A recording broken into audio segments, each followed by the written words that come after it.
ဆရာကျင်းဝတ်တယ်အတက်နဲ့တင်ပဲ့ပြီးဆုံးမ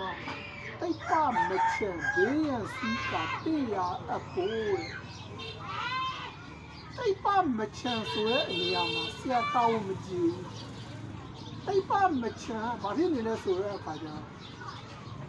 ဆရာသိထားတဲ့အသိပညာတင်ယိုးညွန်းတန်းရဲ့အပြင်ဘက်မှာလေဆရာသိထားတဲ့အသိပညာတင်ယိုးညွန်းတဲ့စာသ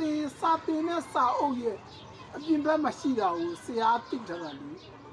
အဲ့တော့ဘာဖြစ်လဲဆိုတော့အဲ့တော့စာပဲတင်တာလေတင်ယိုးညွန်းတန်းရဲ့အပြင်ကိုရောက်တဲ့အထိဆရာမတင်လိုက်နိုင်ဘူးလေခုနောက်ပိုင်းတင်ယိုးညွန်းတန်းရဲ့အပြင်ကိုရောက်တဲ့အထိဆရာတင်ပေးတယ်ဆရာတင်ပေးတယ်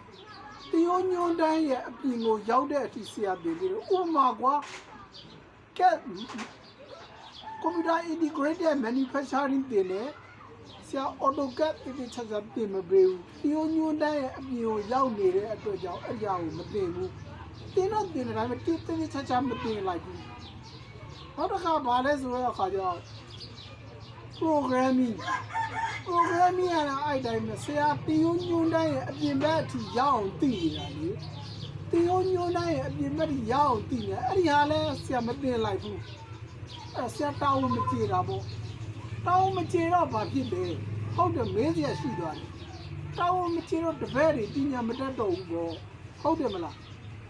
အဲ့ဒါတပည့်တွေကိုပညာတတ်စေခြင်းလို့အခုတင်ယိုးညွန်းတန်းရဲ့အပြင်ဟာတွေဆရာလေ့လာပြီးတော့သင်ပေးနေတာတင်ယိုးညွန်းတန်းရဲ့အပြင်ကိုရောက်အောင်လေ့လာပြီးတော့မှသင်ပေးနေတာ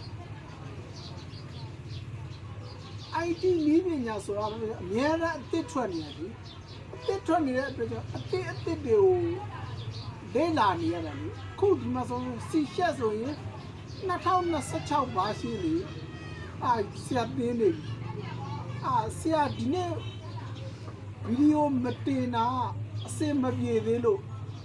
အစင်မပြေတော့ဘာအစင်မပြေတာလဲဆိုတော့ database နဲ့ချိတ်တာအစင်မပြေသေးဘူးဆရာလိုက်ရှာနေတယ်နောက်တစ်ခါအခုမီးလဲပြက်နေတယ်မီးကဘာလို့ပြက်တာလဲမသိဘူးအရင်ဆိုလို့ရှိရင်နေတိုင်းလာတယ်သိလားခုနောက်ပိုင်းဆယ်ရက်ဆာမွေးပြီးလို့နေမှာမီးပြက်သွားတယ်မီးပြက်တဲ့အတွက်ကြောင့်ဆရာတော့တိတ်အစင်မပြေတော့ဘူးဟုတ်လားအဲ့ဒီပြောချင်လို့ပါ